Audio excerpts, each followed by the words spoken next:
سلام بچه‌ها، از ته دل امیدوارم حال همگیتون خوب باشه و خوش اومدین به دومین ویدیوی بلند کانال یوتیوب من.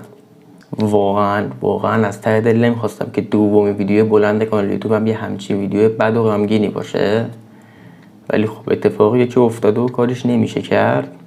قصدم بابت این ویدیو درست کردن این ویدیو تسلیت گفتن به تمام ایرانی‌های سراسر حالا دنیا بگم بهتره، چه داخل چه خارج از ایران، چون اکثرا 70-80 شاید 90% یا از عزیزان یا از آشناهاشون رو از دست دادن و یه تسلیت گفتن به همشون نیازه.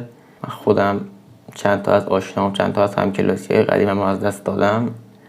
خدا همشون رو بیامرزه، خدا به غم دیده صبر بده. واقعا خیلی سخته ولی کاری الان از دست ما بر نمیاد جز صبر کردن و منم وظیفه خودم دونستم به عنوان یه هموطن عادی، به عنوان یه هموطن معمولی، کوچکترین کاری که میتونم تو این وضعیت بکنم اینه که تسلیت بگم به همه و خیلی دوست داشتم که جای این ویدیو شروع یکی از گیمایی که خیلی منتظرشم رو بذارم، رزیدنت ایول 9، چون خیلی من منتظر این بازی موندم که فکر کنم که 2 هفته دیگه هم عرضشه، که 2 هفته دیگه هم عرضه میشه، ولی خب این اتفاق نیفتاد و فکر نکنم هم حالا بیفته، چون به غیر از این ویدیو قرار نیست ویدیو دیگه روی این کانال بذارم تا وقتی که مردم حال رویشون بهتر بشه.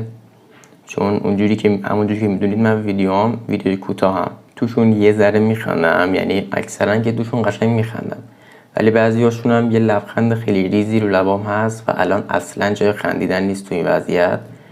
نمیخوام بخندم جایی اصلا، چون میدونم حال هیچ کس خوب نیست و ویدیوی قرار نیست بذارم. وقت دقیقم نمیگم، بازم میگم هر موقع حال روحی همه بهتر بشه منم شروع به فعالیت میکنم. الکی هم ویدیو رو طولانی نمیکنم، فقط خواستم تسلیت بگم که تسلیت رو گفته باشم و اینو بدونید که این روزا هم میگذره، فقط باید صبر داشته باشیم. ممنون برای تماشا کردن ویدیو. با ویدیو بهتر انشاءالله میبینمتون. خدا نگهدار.